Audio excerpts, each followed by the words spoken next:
عن النبأ العظیم الذی هم فیہ یختلفون کلا سیعلمون ثم کلا سیعلمون. سارا زور آخرت پر ہے، اس لیے کردار بنتا ہے اس آخرت پر یقین کے نتیجے میں، عمل درست ہوگا اس آخرت پر یقین کے نتیجے میں. تو ایمانیات ثلاثہ کی ایک دوسرے کے ساتھ جو نسبت و تناسب ہے اہمیت کے اعتبار سے، اس کے لیے یہ الجبرے کے فارمولے کی طریقے سے یہ حقیقت ذہن نشین کر لیجئے. علمی، اصولی، نظری، علمی اعتبار سے اصل اہمیت ایمان باللہ کی ہے، قانونی، فقہی، شرعی اعتبار سے اصل اہمیت ایمان بالرسالت کی، اخلاقی، عملی اعتبار سے اصل اہمیت ایمان بالآخرہ کی ہے. یہ میرا گفتگو کا 5واں باب ختم ہوا. اب ہے اہم ترین باب، 6واں باب، ایمان کے 2 درجے. یوں تو ایمان کے درجات بے شمار ہیں، ایک ایمان میرا اور آپ کا، ایک ایمان ابو بکر اور علی کا رضی اللہ تعالی عنہما. کوئی نسبت و تناسب ہے؟ کتنے درجے ہوں گے؟ وہ درجات گنے نہیں جا سکتے، ناممکن. لیکن جان لیجئے کہ ان کو 2 بڑے بڑے حصوں میں ہم تقسیم کر دیں گے. ایک ایمان ہے قانونی ایمان، اسی کے لیے ایک اصطلاح ہے اسلام. ایک ایمان ہے حقیقی ایمان، جس کے لیے ایک دوسرا لفظ ہے یقین. ان 2 چیزوں کو علیحدہ علیحدہ سمجھ لیجیے. دیکھیے، تصدیق میں نے کہا تھا ایمان کے معنی تصدیق ایک ہے زبان سے، ہاں آپ صحیح کہہ رہے ہیں، آپ اللہ کے رسول ہیں، میں نے مان لیا جو خبر آپ دے رہے ہیں، میں نے قیامت کو مانا، بعث بعد الموت کو مانا، اللہ کو مانا، اس کے اسماء کو مانا، اس کی صفات کو مانا. میں گواہی دیتا ہوں واشہد ان لا الہ الا اللہ واشہد ان محمد رسول اللہ. یہ کیا ہے؟ اقرار باللسان. اس کا نتیجہ کیا نکلا؟ کوئی ہندو ہو، سکھ ہو، پارسی ہو، عیسائی ہو، بدھ مت کا ماننے والا ہو، پھر یہ چوڑا ہو، چمار ہو، کسے باشد، آج یہ جملہ زبان سے نکالے، وہ دفعتاً کیا ہو گیا؟ مسلمان. کوئی یہاں لمبا چوڑا سفر نہیں ہے. مسلمان ہونے کے لیے کوئی لمبے چوڑے ریچولز نہیں ہے، کوئی لمبی چوڑی رسومات کا سلسلہ نہیں ہے. جو شخص یہ کہہ دے اور اقرار باللسان، ہم اسے مسلمان مان لیں گے. الا یہ نوٹ کر لیجئے، مغالطہ ہو جاتا ہے بعض لوگوں کو. الا یہ کہ بعد میں یہ معلوم ہو کہ وہ کوئی ایسی بات بھی مانتا ہے جو اسلام کی یا حضور کی دی ہوئی بنیادی تعلیمات کے خلاف ہو. جب یہ معلوم ہوگا تو ہم کہیں گے نہیں بھائی تم مسلمان نہیں ہوئے، اس کا نام تکفیر ہے، پھر اس کو کافر قرار دیا جائے گا. مثال دوں آپ کو، ایک شخص کہتا ہے اشہد ان لا الہ الا اللہ واشہد ان محمد رسول اللہ، ہو گیا مسلمان. بعد میں کہتا ہے میں نے آخرت کا اقرار کب کیا تھا؟ میں نے تو اللہ کو مانا، رسول کو مانا، یہ آخرت تو میں نے نہیں مانی. اب کیا کہیں گے آپ؟ اس کو مسلمان مانیں گے کہ نہیں؟ یہ تکفیر ہے. جب تک ہمیں معلوم نہیں کہ وہ آخرت کا منکر ہے، صرف کلمہ شہادت کی بنیاد پر اسے مسلمان مانا جائے گا. لیکن جب معلوم ہوا کہ وہ آخرت کا منکر ہے، اب اس کی تکفیر ہو جائے گی کہ نہیں تو مسلمان نہیں ہو، کافر. بالکل اسی طرح جب تک ہمیں معلوم نہیں کہ کوئی شخص جو کلمہ شہادت پڑھ رہا ہے وہ ختم نبوت کا منکر ہے، اس وقت تک وہ مسلمان مانا جائے گا. لیکن جب یہ معلوم ہو جائے کہ وہ ختم نبوت کا منکر ہے، اس کی تکفیر کی جائے. اس لیے کہ محمد الرسول اللہ نے جیسے خبر آخرت کی دی، ویسے ہی خبر اپنی نبوت کی اختتام اور تکمیل کی دی. تو یہ جو ہے اسلام یا ایمان قانونی، اس کا تعلق ہے اقرار باللسان سے. اس کی بنا پر ہم دنیا میں کسی کو مسلمان مانتے ہیں. لیکن ایک ہے تصدیق دل سے، سمجھ رہے ہیں بات؟ یہ دل سے تصدیق ہوگی تو حقیقی ایمان ہوگا. اگر دل سے تصدیق نہیں ہے، زبان سے تصدیق ہے، تو اسلام تو ہو جائے گا، ایمان نہیں ہوگا. بات سمجھ میں آئی؟ تو ایک ایمان کا قانونی درجہ ہے. اچھا دل کی تصدیق کی بات ایسی ہے ہر شخص سمجھ سکتا ہے, اس کو ہم ویریفائی نہیں کر سکتے. آج تک بھی, آج کیا تاریخ ہے, 12 دسمبر 1985 تک بھی کوئی آلہ ہمارے پاس ایسا نہیں جس کے ذریعے سے ہم دل میں اسے اتار کر یہ دیکھ لیں کہ ایمان ہے کہ نہیں ہے. نہیں ہے نا.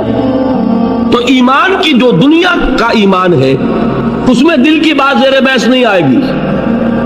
بات سمجھ رہے, مجبوری ہے ہماری. We can't know it, we can't verify it. ہم نے کسی کے دل میں اتر کر نہیں دیکھا.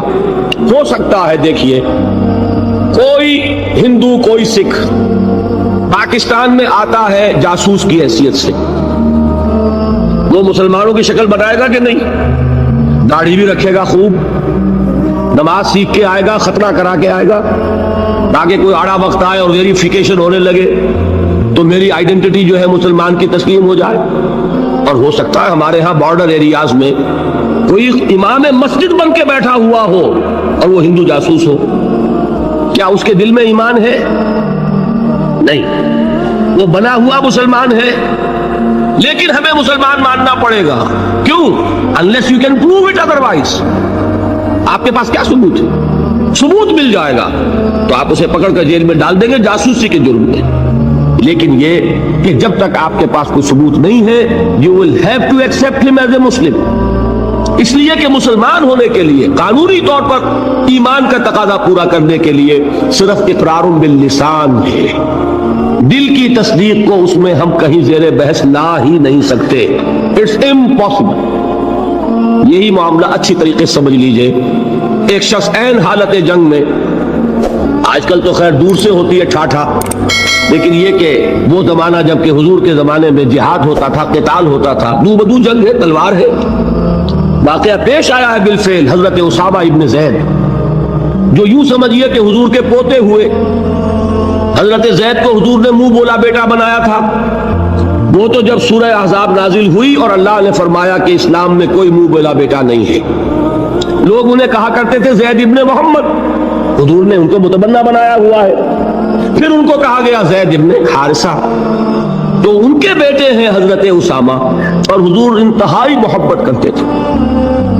ان کا یہ واقعہ ہوا, ایک جنگ میں ایک کافر کے ساتھ مقابلہ ہوا.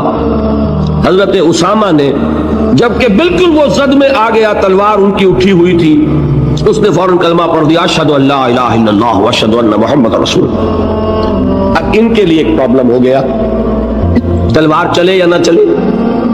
انہوں نے یہی سمجھا کہ یہ صرف جان بچانے کے لیے ہیلا کر رہا ہے, بہانہ کر رہا ہے. تلوار نہیں روکی, گردن اڑا دی.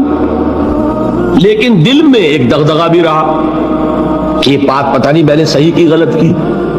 حضور کی خدمت میں خود پیش کیا معاملے کو. حضور نے فرمایا اسامہ کلمہ شہادت کے ہوتے ہوئے تمہاری تلوار کیسے چلی؟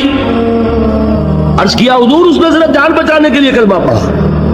حضور نے اس کی نفی نہیں کی, لیکن یہ فرمایا کہ اسامہ قیامت کے دن کیا جواب دو گے جب کلمہ شہادت تمہارے خلاف استغاثہ لے کر آئے. اس کلمہ شہادت اور قانونی ایمان کی یہ اہمیت ہے. اور مثال سننی چاہتے ہیں؟ قصر خلافت کا محاصرہ کیا ہوا ہے. حضرت عثمان 50 دن تک محاصرہ ہوا, پانی کٹا ہوا ہے, کوئی رسد جانے نہیں دی جا رہی. حضرت عثمان کو معلوم ہے یہ باغی ہیں, معلوم ہے کہ یہ لوگ اسلام کی صرف انہوں نے ڈھال لی ہوئی ہے, یہی ہے جو فتنہ پیدا کر رہے ہیں. لیکن وہ ڈھال قانونی ایمان کی ڈھال ہے, کلمہ شہادت ادا کر رہے ہیں. کوئی جرم ابھی ثابت نہیں ہو سکا, ابھی تو انہوں نے قتل نہیں کیا حضرت عثمان کو, شہید نہیں کیا, تو کسی جرم کے وقوع میں آنے سے پہلے اس کی سزا کیسے دیں؟ حضرت عثمان کا جو فیصلہ تھا, بعض لوگ ناسمجھ لوگ, کم سمجھ لوگ, بلکہ میں سمجھتا ہوں کہ نیتوں میں فطور ہے جو یہ کہتے ہیں کہ حضرت عثمان نے یہ بڑا غلط کیا, بڑی کمزوری دکھائی, معاذ اللہ ثم معاذ اللہ. یہ وہی تو بات ہے. حضرت عثمان تلوار کیسے اٹھائیں جبکہ وہ کلمہ شہادت کی ڈھال رکھتے ہیں؟ کیا کہا تھا انہوں نے کہ میں ہرگز اپنی تلوار کو کسی کلمہ گو کے خون سے رنگین کرنے کے لیے تیار نہیں. یہ مجھے شہید کرنا چاہتے ہیں، کر دیں، لیکن میں اپنی جان کے تحفظ میں کسی کلمہ گو کا خون نہیں بہاؤں گا، اس لیے کہ یہ کلمے کی ڈھال بہت بڑی ڈھال ہے، جس کو کہ حضرت اسامہ، حضور فرما رہے ہیں کہ اسامہ کیا جواب دو گے قیامت کے دن جب یہ کلمہ شہادت تمہارے خلاف استغاثہ لے کر آئے۔ یہ ہے اس قانون کی اہمیت۔ قانونی ایمان اس دنیا میں انتہائی اہمیت کا حامل ہے۔ حضور نے فرمایا کہ ایک مسلمان کی جان اور اس کی آبرو اللہ کی نگاہوں میں اتنی محترم ہے جتنا کعبہ۔ یہ تو آج ہمارا حال ہو چکا ہے کہ مسلمان کے خون سے خنجر آلودہ کر رہا ہے، مسلمان کی گردنیں کاٹ رہا ہے۔ ہمارے ہاں بڑی جنگوں کو چھوڑیے جو ہو رہی ہے اس وقت، آپ دیکھیں گے کہ ہمارے ہاں، ہمارے ممالک میں، خاص طور پر پاکستان میں، چند ٹکوں کے لیے انسانی جان لی جا رہی ہے۔ چھوٹے چھوٹے جھگڑے، چند روپے کا جھگڑا ہے اور انسانی جان لے لی گئی، جس کو حضور نے فرمایا کہ اس کا احترام اللہ کی نگاہ میں بالکل اتنا ہے جتنا کعبے کا احترام۔ یہ ہے اس قانونی اسلام کی اہمیت۔ لیکن یہ جان لیجئے اس قانونی ایمان کا عمل دخل صرف اس دنیا تک ہے، آخرت میں سابقہ پیش آئے گا اس ہستی سے جو ہماری طرح لاچار نہیں ہے، وہ دلوں کے حال کو جانتی ہے، علیم بذات الصدور ہے، وہ جانتی ہے یعلم ما تسرون وما تعلنون، اللہ تو جانتا ہے جو کچھ تم ظاہر کرتے ہو اور جو کچھ تم چھپاتے ہو، واللہ علیم بذات الصدور، وہ تمہارے سینوں کی کیفیت کو جانتا ہے۔ لہذا یہ قانونی ایمان کیا مانی؟ اگر صرف اقرار باللسان ہے اور تصدیق بالقلب نہیں ہے، یہ ایمان دنیا میں معتبر ہوگا، دنیا میں ایک مسلمان کی حیثیت سے تسلیم کرا لے گا، اس کو تمام لیگل رائٹس، تمام constitutional rights of a Muslim in an Islamic state, تمام legal and moral rights of a Muslim in an Islamic society, he will be entitled to everything. ہر حق اسے حاصل ہے، لیکن آخرت میں معاملہ ہوگا اس ایمان حقیقی کی بنیاد پر جو قلبی تصدیق کے ساتھ، تصدیق ہے تو مومن قرار پائے گا، تصدیق قلبی نہیں ہے تو مومن نہیں قرار پائے گا۔ یہ البتہ ہے اس تصدیق قلبی کے مدارج ہوں گے، یقین کی گہرائی، جیسا کہ میں عرض کر چکا، کہاں ابو بکر اور علی اور عمر اور عثمان اور طلحہ اور زبیر، کہاں سلمان فارسی، کہاں ابو ذر، کہاں ان کا ایمان، کہاں ہم میں سے کسی کا ایمان، زمین و آسمان کا فرق ہوگا، لیکن بیسیکلی تصدیق بالقلب ہوگا تو آخرت میں ایمان جو ہے تسلیم کیا جائے گا، اور اگر تصدیق بالقلب نہیں ہے تو دنیا میں چاہے وہ مسلمانوں کا بڑا لیڈر مانا جاتا ہو، وہ مسلمانوں کا رہنما تسلیم کیا جاتا ہو، یہاں کے سینسس کے رجسٹرز میں اس کا مذہب اسلام لکھا گیا ہو، کتنی ہی بڑی سے بڑی سند لے کر وہ چلا جائے اور آپ اس کے کفن میں بھی رکھ دیں کہ یہ دنیا میں مسلمان مانا جاتا تھا، اور مسلمان ہی نہیں مسلمانوں کا قائد اور رہنما مانا جاتا تھا، یہاں کی ساری سندیں اور یہاں کے ساری سینسس رپورٹس وہاں جو ہے پرے کاف کے برابر وقت نہیں رکھتی۔ وہاں تو ایمان ہوگا دل کا تو ایمان ہوگا تسلیم، اور اگر تصدیق قلبی نہیں ہے تو اقرار باللسان کی بنیاد پر کوئی شخص وہاں مومن نہیں مانا جاتا۔ یہی وجہ دیکھیے اس ایمان مجمل کے الفاظ کو پھر دہرائیے، کتنے جامع الفاظ ہیں۔ میں خراج تحسین ادا کرتا ہوں اس عالم کو کہ جس نے یہ الفاظ مرتب کیے، اس لیے کہ یہ الفاظ حدیث میں نہیں ہیں، یہ کسی بہت بڑے عالم اور امام، میں تحقیق نہیں کر سکا کس کے ہیں، لیکن یہ کہ کوئی بہت گہرا جو معرفت ہے دین کی، دین کا فہم، جس کو کہ تفقہ فی الدین کہا گیا ہے، ایک ان ڈیپتھ انڈرسٹینڈنگ آف دین جن کو حاصل تھی، وہی یہ لفظ متعین کر سکتا ہے۔ آمنت باللہ کما ہوا باسمائہ و صفاتہ وقبلت جمیع احکامہ، آگے کیا ہے؟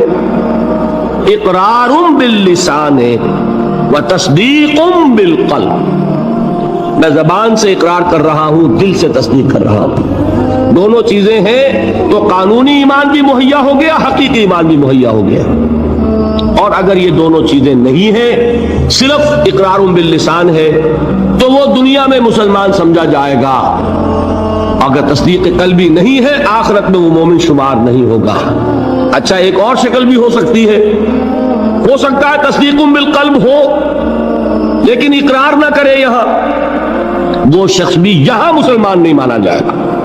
وہاں کا معاملہ اللہ کے حوالے ہے، وہ انڈیویجول کیس ہے، اللہ تعالیٰ جیسے چاہے اس سے معاملہ کرے. لیکن یہاں مسلمان اور مومن منوائے جانے کے لیے اقرار باللسان لازمی ہے. کسی شخص کو لاکھ یقین ہو، ابو جہل نے بھی اقرار کیا تھا جب اس سے سوال کیا گیا کہ کیا تمہارا یہ خیال ہے کہ محمد جھوٹ کہہ رہے ہیں صلی اللہ علیہ وسلم؟ انہوں نے کہا نہیں، محمد نے کبھی جھوٹ نہیں بولا. پھر سوال کیا گیا پھر ان کی بات کیوں نہیں مانتے؟ اس نے صاف اقرار کیا، میں یہ کہا کرتا ہوں give the devil his due.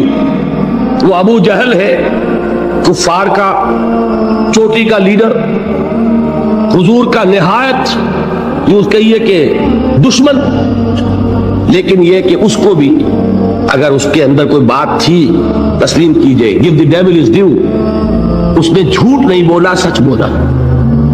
اس نے کہا میں کبھی نہیں مانتا یہ کہ حضور یہ محمد صلی اللہ علیہ وسلم جھوٹ بولتے، کبھی جھوٹ نہیں بولا. بھائی مانتے کیوں پھر نہیں؟ کہنے لگا کہ ہمارے اور ان کے درمیان ایک مسابقت اور مقابلہ چل رہا تھا. یہ قبائل کے اندر آپ کو معلوم ہے مقابلہ ہوتا ہے ایک دوسرے سے آگے بڑھنے کا، کہیں گھوڑا آگے بڑھانے پہ جھگڑا اور کہیں پانی پینے پلانے پہ جھگڑا. تو قریش ایک قبیلہ ہے، قریش کے گھرانے ہیں یہ، بنو ہاشم، بنو امیہ، بنو عدی، بنو فیم، بنو فلاں. تو اس نے کہا کہ ہمارے اور بنو ہاشم کے درمیان ایک مقابلہ تھا، مسابقت تھی. ہم کندھے سے کندھا لگائے آ رہے ہیں آج تک، ہم نے آگے نہیں نکلنے دیا بنو ہاشم کو. انہوں نے سخاوتیں کی، ہم نے ان سے بڑھ کر کی. انہوں نے لوگوں کو کھانے کھلائے، ہم نے بڑے دسترخوان بچھا دیے. ابھی تک تو ہم کندھے سے کندھا ملائے آ رہے ہیں. اگر ان کی نبوت مان لیں تو ہم قیامت تک کے لیے نیچے ہو جائیں گے، اور یہ مجھے گوارا نہیں. اور مثال چاہیے، قرآن کتنی مرتبہ کہتا ہے کہ یہود کے علماء حضور کو اس طرح پہچانتے تھے جیسے اپنے بیٹوں کو پہچانتے. یعرفونہ کما یعرفون ابناہم. ایک شخص لاکھوں میں بھی اپنے بیٹے کے پہچان میں غلطی نہیں کرے گا. وہ مثال دی ہے اللہ تعالیٰ نے، ایسے پہچانتے ہیں محمد کو جیسے اپنے بیٹوں کو پہچانتے ہیں، لیکن ایمان نہیں لائے. ایک استثناء حضرت عبداللہ ابن سلام رضی اللہ تعالی عنہ، علماء یہود میں سے جو ایمان لائے ہیں، باقی کوئی ایمان نہیں لایا. کیوں؟ کہ آج تک تو ہماری سرداری ہے، ہماری چودراہٹ ہے، لوگ ہم سے فتوے مانگتے ہیں، لوگ ہم سے آ کر پوچھتے ہیں، ہمارے ہاتھ چومتے ہیں. اگر ہم محمد کو مان لیں، ہماری سیادت، ہماری قیادت، ہماری چودراہٹ، ہماری مسند نشینی، یہ سب کی سب ختم ہو جائے گی، اور یہ ہمیں گوارا نہیں. یہ ہے اصل سبب. تو اقرار باللسان لازم، اور دنیا میں اسی پر دار و مدار ہے کسی کے مسلمان مانے جانے کا. لیکن تصدیق بالقلب لازم، اور آخرت میں کسی کے مومن مانے جانے کا کلیتاً دار و مدار تصدیق بالقلب. یہ دونوں باتیں علیحدہ علیحدہ. اصل میں ہمارے ہاں ایسا ہوا ہے کہ ان چیزوں میں صحیح طور پر علیحدہ علیحدہ نہ سمجھنے کی وجہ سے بڑی کنٹروورسیز ہو گئی ہیں، بڑے مغالطے، بڑے مباحثے، بڑے مناظرے، علم کلام کی بڑی بحثیں، ایمان کی حقیقت، ایمان اور عمل کا تعلق، ان چیزوں میں سارے اختلافات ریزالو ہو جاتے ہیں اگر یہ بنیادی بات آپ کو معلوم ہو. دیکھیے ایک انتہا پر نکل گئے خوارج. خوارج نے کیا کیا؟ عمل کی بنیاد پر تکفیر. جس نے گناہ کبیرہ کیا کافر ہو گیا، کافر ہے تو مرتد ہے، مرتد ہے تو واجب القتل ہے.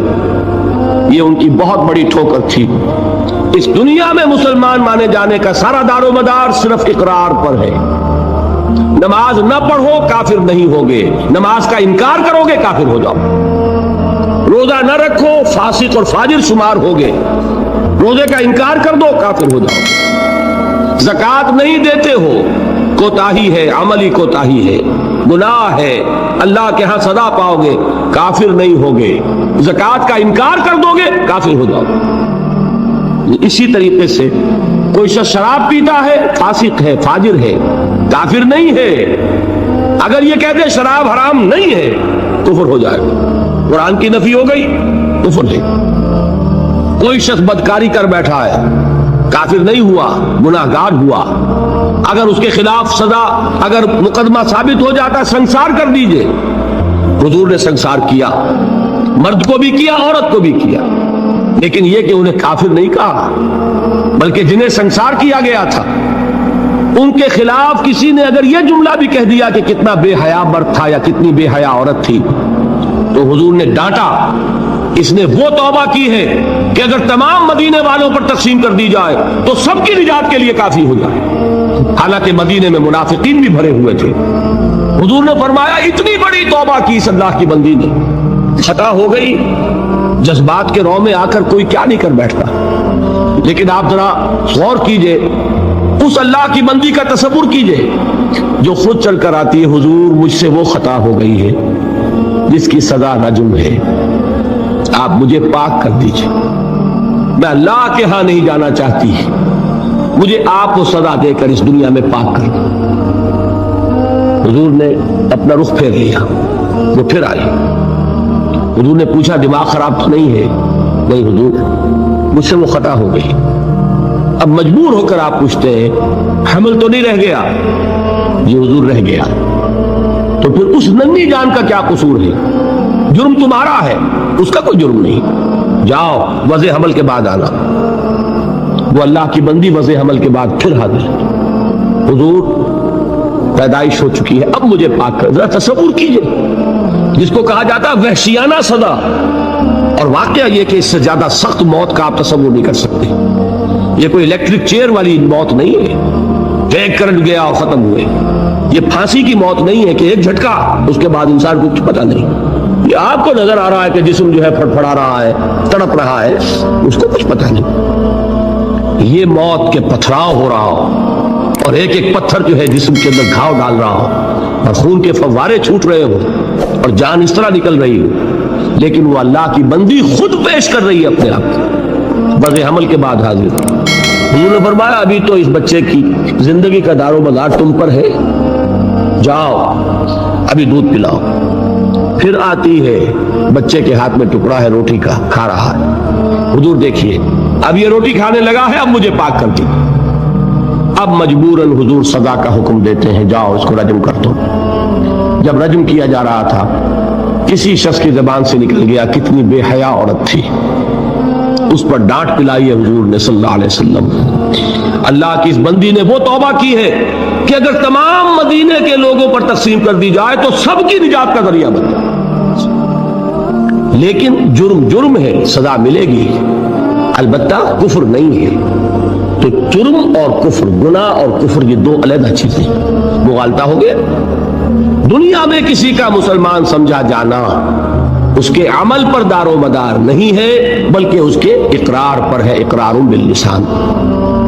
دوسری انتہا پہ ہم پہنچ گئے ہوئے ہیں کہ جو کچھ بھی کریں، اور صرف قانونی اگر اسلام ہے، صرف وراثتاً منتقل ہو گیا ہے، اس کی کوئی حقیقت دل میں ہے ہی نہیں، لیکن کلمہ گو ہے، تو بھائی کلمہ گو تو منافق بھی تھے، کیا کلمہ نہیں پڑھتے تھے؟ کیا عبداللہ ابن ابی کلمہ نہیں پڑھتا تھا؟ اصل شے ہے تصدیق بالقلب۔ حقیقی مومن اللہ کے ہاں قرار پانا وہ کلمہ گوئی پر نہیں ہے، وہ تصدیق بالقلب پر ہے، اور تصدیق بالقلب ادنا درجے میں بھی ہوگی تو اس کا کوئی نہ کوئی اثر عمل میں ظاہر ہوگا۔ یہ ایمان اور عمل صالح کا وہ تعلق ہے جس پر کہ انشاءاللہ کل بحث ہونی ہے۔ میں نے عرض کیا تھا 2 ابواب کل زیر بحث آئیں گے، ایمان کا عمل سے کیا تعلق ہے اور ایمان کا جہاد کے ساتھ کیا رشتہ ہے، یہ کل اور پرسوں جو ہے یہ 2 مباحث آئیں گے۔ اب میں ان کو یہاں چھوڑتے ہوئے آگے آخری بحث شروع کر رہا ہوں، ایمان اور عمل۔ ایمان کا اصل حاصل دیکھیے، جہاں سے ہم چلے تھے وہاں پہنچ گئے ہیں۔ ایمان کا مادہ کیا ہے؟ امن۔ نفس کہاں سے بنا؟ امن سے۔ امن کسے کہتے ہیں؟ نچنت ہونا، بے فکر ہونا، کوئی خطرہ نہیں، کوئی خوف نہیں، کوئی رنج نہیں، کوئی غم نہیں، کوئی ملال نہیں، کوئی اندیشہ نہیں، کوئی کھٹکا نہیں، یہ ہے امن۔ ایمان کا اصل حاصل جو انسان کو حاصل ہوتا ہے، اگر ایمان حقیقی موجود ہو وہ امن ہے, وہ سکون ہے, وہ اطمینان ہے, وہ اندرونی سکون, اندرونی امن, قلبی اطمینان. الا بذکر اللہ تطمئن القلوب, یہ ایمان کا اصل حاصل. میں اس کو ذرا ایک تو میں ان آیات کے حوالے سے سامنے رکھنا چاہتا ہوں. سورہ انعام کی آیت میں نے آپ کو سنائی تھی. سورہ انعام میں ایک مومن اور ایک مشرک, دو گروہوں کو سامنے رکھا گیا. پھر سوال کیا گیا ای الفریقین احق بالامن ان کنتم تعلمون. اے ہوش مندو, اے عقل والو, ذرا سوچو امن کا مستحق کون ہے ان دونوں گروہوں میں سے. ایک اللہ کا ماننے والا, توحید کا ماننے والا, آخرت کا ماننے والا, رسالت کا ماننے والا. ایک مشرک ہے, منکر ہے, کافر ہے, ملحد ہے. امن کسے حاصل ہوگا؟ سوال کیا گیا اور اب جواب خود دیا گیا. الذین آمنوا ولم یلبسوا ایمانہم بظلم اولئک لہم الامن وہم مہتدون. وہ لوگ جو ایمان لائیں اور اپنے اس ایمان میں شرک کی آمیزش نہ کریں. اب اس پر ایک مکمل تقریر میری ہونی ہے, وہ جو 17 تاریخ کی آپ کو بتائی گئی. شرک کسے کہتے ہیں, شرک کی اقسام کیا ہے, شرک کی قسمیں کیا ہیں, اس کا بھی بڑا محدود تصور ہے ہمارے ذہنوں میں. بہرحال اس پورے تصور کو اس وقت اپنے ذہن میں فرض کر کے جو شخص شرک سے بچ جائے اور ایمان رکھتا ہو وہ ہے امن کا حقدار, وَهُمُ الْمُهْتَدُونَ, اور وہ ہے ہدایت یافتہ, ہدایت پانے والے. ایمان اور امن کا یہ رشتہ ہے. ایک اور حوالے سے اس کو ذہن میں بٹھا لیجئے. جب آپ نئے مہینے کا چاند دیکھتے ہیں, ہلال دیکھتے ہیں, تو کیا دعا مانگتے ہیں؟ اگر اللہ نے توفیق دی ہے, اگر آپ نے یاد کی ہے دعائے مسنونہ, کیا الفاظ ہے؟ اللہم اہلہ علینا بالامن والایمان والسلامت والاسلام. اے اللہ, یہ مہینہ جو اس چاند کے ساتھ چڑھ رہا ہے, شروع ہو رہا ہے, طلوع ہو رہا ہے, اے اللہ اس مہینے کو ہمارے لیے امن اور ایمان اور سلامتی اور اسلام کا ذریعہ بنا. معلوم ہوا امن کا تعلق ایمان سے اور سلامتی کا تعلق اسلام سے. اب قرآن کی ایک آیت اور حضور کی یہ دعائے مسنونہ اس ایمان اور امن کے تعلق کو جس طرح واضح کر رہی ہے, اس کو سامنے رکھ کر بات سمجھیے عقلاً. اس کو قرآن مجید میں سورہ حامیم السجدہ میں بیان کیا گیا. ان الذین قالوا ربنا اللہ ثم استقاموا تتنزل علیہم الملائکہ الا تخافوا ولا تحزنوا وابشروا بالجنۃ التي كنتم توعدون. جو لوگ اللہ پر ایمان لائیں, کہیں کہ ہمارا رب اللہ ہے, پھر اس پر جم جائیں. ان پر فرشتوں کا نزول ہوتا ہے. نہ کوئی غم کرو نہ خوف, خوشیاں مناؤ جنت کی جس کا تم سے وعدہ کیا گیا تھا. اللہ کی ربوبیت پر اطمینان جب انسان کو ہو جاتا, میرا رب اللہ ہے, ربی اللہ, انسان کے لیے نہ کوئی کھٹکا, نہ کوئی خطرہ, نہ کوئی خوف, نہ کوئی حزن. جو کچھ ہو رہا ہے کس کے اذن سے ہو رہا ہے؟ اللہ کے اذن سے. اللہ کے اذن کے بغیر پتہ تک نہیں ہلتا. یہ کوئی اندھا بہرا مادہ نہیں ہے جس سے مجھے کوئی خوف ہو. اندھا بھینسا چلا آ رہا ہو اس سے تو ڈرنے کا ہر انسان کو ڈرنا چاہیے, نہ معلوم کس کو ٹکر مار دے. لیکن نہیں, اس کائنات کو چلانے والا ایک سمیع و بصیر خدا ہے. وہ جو میرا دوست ہے, میرا ولی ہے. اللہ ولی الذین آمنوا یخرجہم من الظلمات الی النور. اللہ اہل ایمان کا ولی ہے, ساتھی ہے, پشت پناہ ہے, مددگار ہے, حمایتی ہے. بتائیے جسے یقین ہو جائے کہ اللہ میرا مددگار, اللہ میرا محافظ, اللہ میرا پشت پناہ, اللہ میرا حمایتی, اس کے لیے کوئی خوف ہوگا؟ اس سے کوئی ڈر ہوگا؟ میں مثال دیا کرتا ہوں ایک بہت سادہ پنجاب کے دیہات کی. تو بڑا چودھری ہے اور کوئی غریب کسان ہے, اس غریب کسان کی کہ جانوروں کو ہر وقت اندیشہ ہوگا چوری کا، کوئی میری بھینس کھول کر نہ لے جائے، کوئی میرا بیل کھول کر نہ لے جائے، لیکن جس کے بارے میں یہ سب کو معلوم ہو کہ وہ جو بڑا چودھری ہے وہ اس کا دوست ہے، اس کی بچیا کو کوئی خوف ہوگا؟ اس کی بھینس پر کوئی ہاتھ ڈالے گا؟ اسے کوئی اندیشہ ہوگا؟ نہیں۔ کیوں؟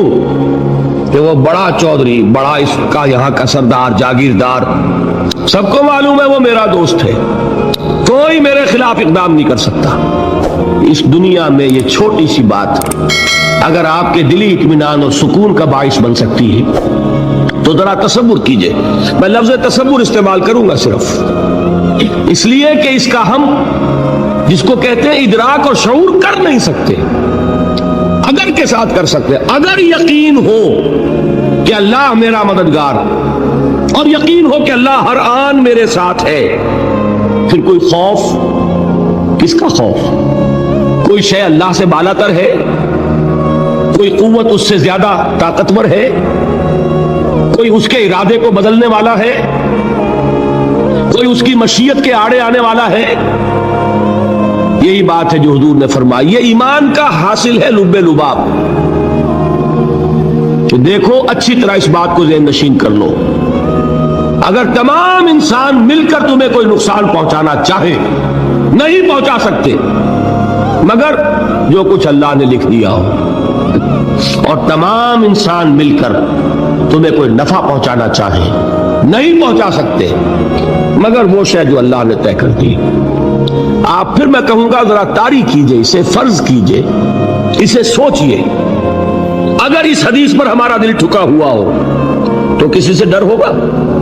یہ مجھے نقصان نہ پہنچا دے، یہ میری رپورٹ خراب نہ کر دے، یہ میری انکریمنٹ نہ رکوا دے، یہ میرا یہ نہ بگاڑ دے، یہ میرے یہ نقصان نہ پہنچا دے۔ اس کا ڈر، اس کا ڈر، اس کا خوف، اس کی خوشامد، اس کے لیے جا کر طرح طرح سے اپنی عزت نفس کو ذلیل کروانا اس کے سامنے، یہ سب کچھ کیوں کرتا ہے انسان؟ جب سمجھتا ہے کہ اس کے ہاتھ میں میرا کوئی نفع ہے، اس کے ہاتھ میں میرے لیے کوئی ضرر ہے، یہ مجھے کوئی غضب پہنچا سکتا ہے، یہ مجھے کوئی نقصان پہنچا سکتا ہے، یہ میرا کوئی کام بنا سکتا ہے، یہ میری کوئی ضرورت پوری کر سکتا ہے، اسی کا نام شرک ہے۔ جہاں آپ نے یہ سمجھا کہ غیر اللہ کے اندر کوئی طاقت موجود ہے وہی شرک ہے۔ بتوں سے تجھ کو امیدیں، خدا سے نومیدی، مجھے بتا تو صحیح اور کافری کیا ہے؟ شرک تو یہ ہے جس پر بھی تمہیں یہ خیال ہے، کلمہ ہے یہ کلمہ سوم، لا حول ولا قوت الا باللہ، ذرا اس پر دل کو کبھی اگر آپ تصور کریں، پھر فرض کریں، دل ٹھک جائے اس پر، کوئی طاقت نہیں۔ یہی بات تھی جو شیخ عبد القادر جیلانی رحمۃ اللہ علیہ نے اپنی وصیت میں اپنے بچے سے کہی۔ 11ویں دینے والے ہیں لیکن حضرت شیخ عبد القادر جیلانی کی وصیت اور تعلیمات کو کتنے لوگ جانتے ہو؟ یہ جن مقامات تک پہنچے ہیں وہ کس چیز کی بدولت پہنچے ہیں؟ انہوں نے جو پیغام دیا وہ کیا تھا؟ اے میرے بچے، جس طریقے سے قرآن مجید میں حضرت لقمان کی نصیحتیں جو ہے نقل کر دی گئی ہیں، میں یہ عرض کروں گا بالفرض اگر قرآن حضرت عبد القادر جیلانی کے بعد نازل ہوا ہوتا تو شیخ عبد القادر کی یہ نصیحتیں بھی قرآن میں درج ہوتی، اتنی اونچی نصیحتیں ہیں۔ اے میرے بچے، اس حقیقت کو ذہن نشین کر لے، لا فاعل فی الحقیقت ولا مؤثر الا اللہ، اس کائنات میں نہ کوئی فاعل حقیقی ہے نہ مؤثر حقیقی ہے سوائے اللہ کے۔ کسی شے میں کوئی تاثیر نہیں اگر اللہ نہ چاہے، آگ جلا نہیں سکتی اگر اللہ نہ چاہے، پانی ڈبو نہیں سکتا اگر اللہ نہ چاہے، زہر ہلاک نہیں کر سکتا اگر اللہ نہ چاہے، کوئی چیز فائدہ نہیں پہنچا سکتی اگر اللہ نہ چاہے۔ تو در در پہ کیوں سر جھکاتے ہو؟ در در پر کیوں جبیں سائی کرتے ہو؟ سب کے سامنے کیوں ہاتھ پھیلاتے ہو؟ ایک اللہ سے مانگو، ایک اللہ کے سامنے جبین سر پر اپنی جبین رکھو۔ لا فاعل فی الحقیقت ولا مؤثر الا اللہ۔ نظر آتا ہے ہمیں کہ پانی پیاس بجھا دیتا ہے، پیاس بجھانے کی صلاحیت پانی میں نہیں ہے، اللہ کے اذن سے۔ کھانا بھوک مٹا دیتا ہے، بھوک مٹانے کی صلاحیت کھانے میں نہیں ہے، اذن رب میں ہے۔ دیکھیے یہی یقین تھا۔ حضرت موسیٰ علیہ السلام کا واقعہ یاد کیجئے، سامنے سمندر آ گیا ہے، قوم دیکھتی ہے پیچھے کہ گرد و غبار کا طوفان ہے، معلوم ہوا کہ فرعون اپنے لشکر سمیت آ گیا ہے۔ لشکر جب چلتا تھا تیز رفتاری کے ساتھ تو گرد و غبار کا جو طوفان اٹھتا تھا اس کا تصور کیجیے، اور لمحہ بلمحہ وہ قریب آ رہا ہے۔ پوری قوم نے کیا کہا؟ اے موسیٰ انا لمدرکون، اے موسیٰ ہم کو پکڑے گئے۔ قرآن مجید نے تو یہاں وہ باتیں نہیں لکھی ہیں، لیکن تورات میں یہ درج ہے کہ بنی اسرائیل جھگڑنے لگے، دست و گریبان ہو گئے موسیٰ کے ساتھ۔ موسیٰ ہمیں یہاں پر وایا لا کر، اس سے تو ہم ہی بہتر تھے، وہاں کھانے کو ملتا تھا، زندگی تو تھی، بیگار ہم کر رہے تھے، موت تو نہیں تھی۔ اب جو کچھ ہوگا اس کا تصور کرو، جس طریقے سے ہمارے ٹکڑے اڑائے جائیں گے۔ تو لڑ رہے ہیں حضرت موسیٰ علیہ السلام سے، یہ تورات کی تفصیل ہے۔ قرآن میں صرف اتنا آیا ہے، پریشان ہو کر انہوں نے کہا انا لمدرکون، موسیٰ ہم تو پکڑے گئے۔ اس وقت موسیٰ کا جواب کیا ہے؟ کلا ان معی ربی سیہدین، نہیں، میرے ساتھ میرا رب ہے، وہ راستہ دے گا۔ بتائیے کہاں راستہ نظر آ رہا ہے؟ یہ ہے ایمان بالغیب۔ راستہ نظر نہ آئے تب اللہ پر یقین ایمان ہے۔ جیب میں پیسے ہوں اور تب دل کو اطمینان ہے تو ایمان کس پر ہوا؟ پیسے پر، اللہ پر نہیں۔ جب وسائل و ذرائع نہ ہو اور پھر یقین ہو کہ اللہ مسبب الاسباب ہے، وہ اسباب کا پابند نہیں ہے، وہ اسباب کا محتاج نہیں ہے، اسباب اس کے محتاج ہے۔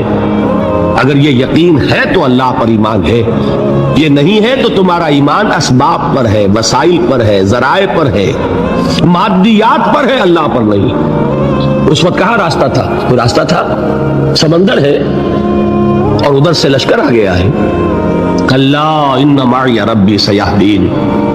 اب دیکھیے ایمان کہہ دینا آسان ہے، ہوا معکم اینما کنتم، جہاں کہیں بھی تم ہوتے ہو اللہ تمہارے ساتھ ہوتا ہے، لیکن اس کا یقین قائم ہو جائے تو زمین و آسمان کا فرق واقع ہو جائے۔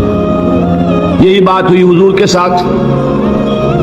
غار ہے، چھپے ہوئے ہیں محمد الرسول اللہ اور آپ کے وہ یار غار ابو بکر صدیق رضی اللہ تعالی عنہ۔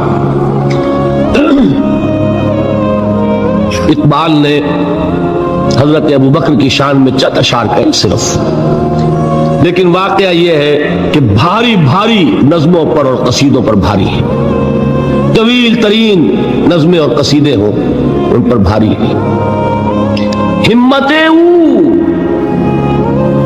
ابو بکر کی ہمت جو ہے، کشت ملت را چو ابر، جیسے بارش سے کھیتی اپجتی ہے، ابو بکر کی ہمت اور عظیمت اس امت کو اسی طرح سینچنے والی ہے۔ ثانیے اسلام و غار و بدر و قبر، وہ دوسرے تھے اسلام میں، دوسرے پہلے کون تھے؟ انا اول المومنین، حضور فرماتے سب سے پہلا ایمان لانے والا میں، دوسرے ابو بکر۔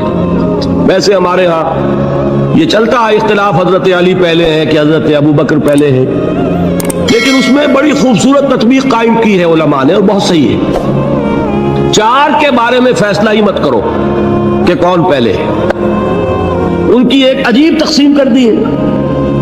آزاد مردوں میں، بالغ مردوں میں سب سے پہلے ابو بکر، بچوں میں سب سے پہلے علی، خواتین میں سب سے پہلے خدیجہ، اور غلاموں میں سب سے پہلے زید ابن حارثہ۔ بڑی پیاری تقسیم ہے، یہ چاروں ہی پہلے ہیں، ہر ایک کے لیے اولیت ہے۔ اور واقعہ یہ ہے کہ اگر زمانی اعتبار سے تعین ہوگا تو پہلے خدیجۃ الکبریٰ آئیں گی رضی اللہ تعالی عنہ، کسی اور سے بات کرنے کی نوبت بعد میں آ سکتی ہے، پہلے تو اہلیہ محترمہ سے بات ہوئی، آتے ہی پہلی وحی ہوئی ہے، ابھی تبلیغ کا حکم نہیں تھا۔ کس کو بتایا واقعہ؟ ابھی اپنی نبوت کی تبلیغ کا تو حکم ہی نہیں آیا،